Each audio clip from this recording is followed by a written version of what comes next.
¿Qué gobierno de todo lo que hemos tenido en este país ha sido capaz de transformar de manera científica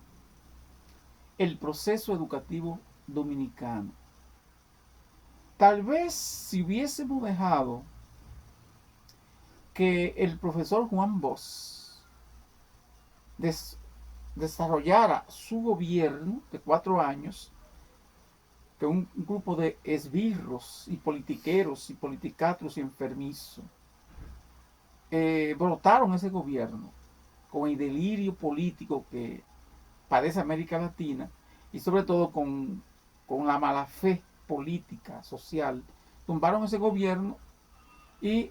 no midieron consecuencia política, social, económica, inclusive educativa, no la midieron porque ese grupo que todavía está ahí y es el que dirige la milicia dominicana, no le interesa el bienestar político, social de esta nación dominicana. Por tanto, si uno comienza una trayectoria política, social, pedagógica, científica, con relación a lo que ha sido la educación dominicana, comenzando con las pírricas escuelas que tuvimos en el gobierno de Horacio Vázquez, más las limitadas escuelas que tuvimos durante el gobierno de los 30 años de Rafael Leonidas Trujillo Molinas, que es un mito, que fue un mito y es un mito pensar que la educación dominicana estaba echando hacia adelante y que se está desarrollando, y sobre todo que fue progresista durante el gobierno de Trujillo. Fue la educación más estancada y más sin sentido que tuvimos, a pesar del gran ministro que tuvimos, el hijo de Salomé Ureña, Más Enrique, que tampoco pudo desarrollar un programa dentro de una dictadura. El propio hijo, el hijo más mayor de Salomé, que también tuvo en educación durante la era de Trujillo, Pedro Enrique Ureña, tampoco pudo hacer nada en ese sentido. Esa educación era de Carso, de niño de Carso, de pizarra torcida, de escuela hecha de madera, la mayoría, escuelita, que llegaban hasta un tercer grado, con un sistema pedagógico atrasado y con maestros poco formados. Y eso era la educación en la era de Trujillo. Cuando llega Balaguer, a los 12 años de Balaguer, que es el que comienza pues, prácticamente a hacer algunas escuelas ya de bloc y cemento y ampliando la cobertura y también ampliando algunos grados y sistemas de la educación, pero manteniendo píricamente el salario de los profesores y la poca formación de los profesores también. Muchos maestros bachilleres, muchos maestros con un 8º grado dando clases, algunos inclusive con 6º grado dando clases en algunos sectores o en algunos lugares del país. En esos 12 años hubo un poco de avance porque hubo una reforma y vino la ordenanza 170. Después había venido la ordenanza 169, pero lo que tuvo más progreso fue la ordenanza 170 y realmente comenzaron a hacer pininos algunas ideas de programa técnico para la educación dominicana, pero eran muy mínimos, los liceos eran mínimos y también una gran población que no tenía acceso y que no estaba motivada a la educación de ninguna forma, de ninguna manera. Esa población agrícola, la población dedicada a otras labores, eran analfabetos. De tal manera que en los días de Balaguer todavía el nivel de alfabetismo en este país oscilaba entre los 40 o 50, inclusive habían sectores como Constanza o sectores ya en la zona, diríamos, apartada, que llegaba hasta 70 y hasta 80% las personas que no sabían leer y escribir. Porque Balaguer nunca hizo una campaña de alfabetización seria, ni capaz, ni tuvo dentro de su conducta política tampoco hacer una campaña de alfabetización, aunque surgieron luego las escuelas nocturnas que se distorsionaron inmediatamente con el tigueraje, con la distorsión realmente de una escuela sin sentido, porque además los grandes apagones que impedían que se pudiera desarrollar las clases, después de ahí fue realmente atrapados los liceos, muchos de ellos, por los asuntos del tigueraje, de las drogas y todo eso, y ese sistema de educación de adultos de noche, pues no tuvo tanto éxito tampoco. El gobierno de Balaguer no fue exitoso de ninguna manera, aunque realmente la cobertura fue un poquito más elevada. Sin embargo, Balaguer ya en sus 10 años observamos que entra a una reforma educativa pero forzada, no direccionada, no científica, no pensada, sino la presión social, la presión política, la presión inclusive internacional lo conlleva que entre a esta reforma que también fracasó, y porque no se evaluó, no se hizo ningún tipo de evaluación de manera exhaustiva, de manera científica, y el avance que se hizo en el PRD fueron mínimos. Específicamente el gobierno de Salvador, con Ibelice Pras de Pérez, que realmente abrió un programa de formación de bachiller en servicio o de maestro en servicio,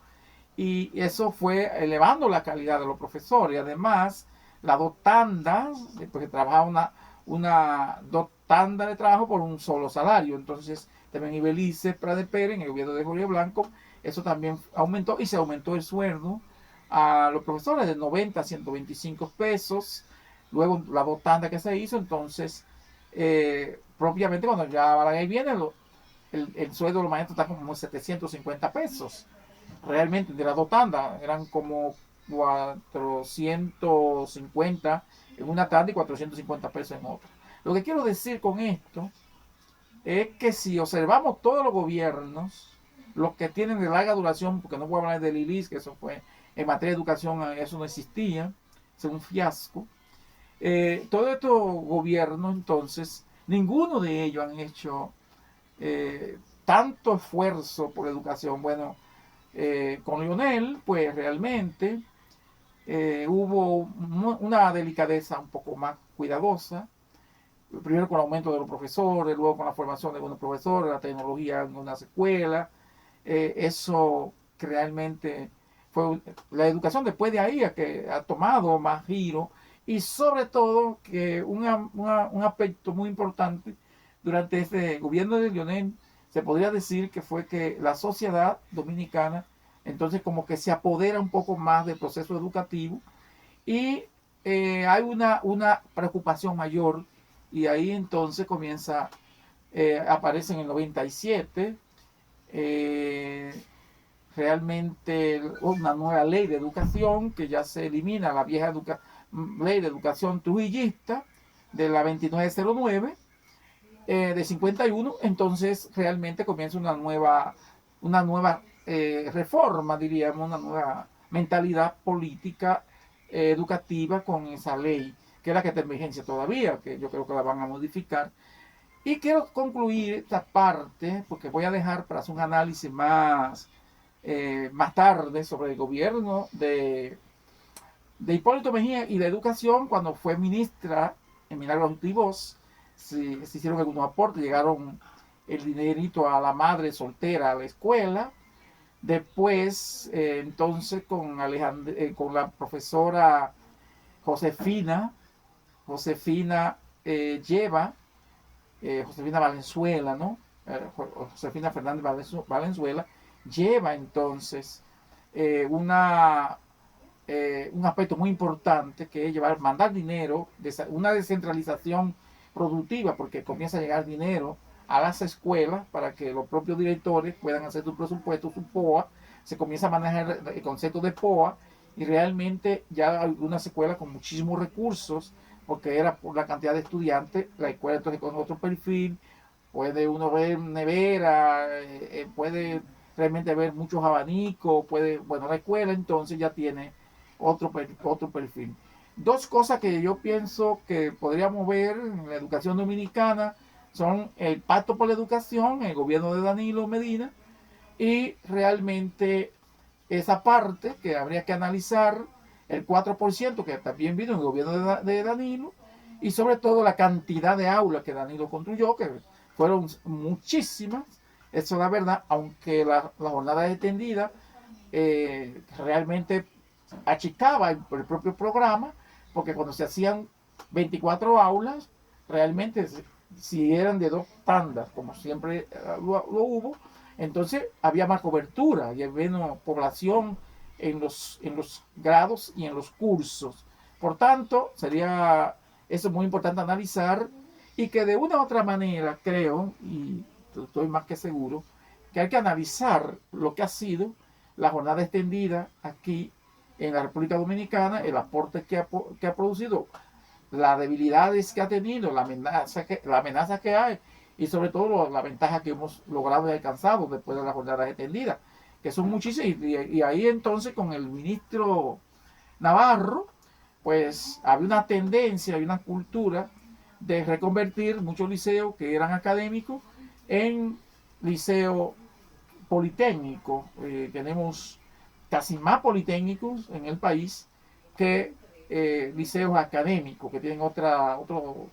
currículo, que tienen otras estrategias, que tienen realmente otro estilo de formación, y que están funcionando, especialmente la secundaria, que se ha transformado en secundaria académica, la secundaria que tiene que ver con los politécnicos, la secundaria que tiene que ver con los liceos que son de arte. Eso realmente funciona en el país y ha tenido mucho desarrollo en nuestro entorno. Sin embargo, los resultados cualitativos son los que tenemos que evaluar, porque en cuanto a lo cuantitativo, creo que hemos avanzado por muchos países de América Latina. Ahora, en cuanto al proceso de cualitativo, o sea, de calidad, de resultado científico, cultural, social, todavía estamos en la misma época de Balaguer. O sea, el mismo conocimiento que nuestros estudiantes exhibían o han exhibido siempre de Balaguer, pues realmente es lo mismo que tienen. O sea, no hay, a pesar de todos estos cambios, a pesar de todas estas transformaciones, no ha habido un avance científico en la educación dominicana. Yo pregunto y quiero dejar la pregunta. ¿Qué es lo que ha pasado? Que a pesar de todos los recursos, el 4%, el desayuno escolar, los uniformes, los libros, las computadoras, las pizarras inteligentes, todo eso que ha llegado a la escuela y que están en las escuelas, ¿por qué estamos varados hace 50 años atrás? Porque la educación piensa y actúa como 50 años atrás, a pesar de toda la cobertura que tiene, a pesar de todas las construcciones que se han hecho, las aulas que se han hecho, las construcciones. Bueno, en materia de biblioteca nos hemos quedado muy atrás, en materia de información científica también, en materia de laboratorio mínimamente, algunos no funcionan a la capacidad, quizá por la propia formación. Así que este es un pequeño análisis de la educación dominicana en todo su desarrollo, comenzando desde el inicio de la independencia nacional, el 27 de febrero del año 1844 hasta aquí. Pero con la salvedad que deberíamos analizar algunos procesos durante el gobierno de Danilo Medina Sánchez, que realmente creo que ahí la cobertura, se hicieron muchos centros también para niños pequeños, se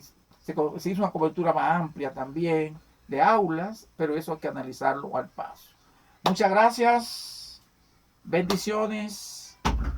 que ustedes realmente consideren estos enfoques y después seguimos hablando de la educación dominicana.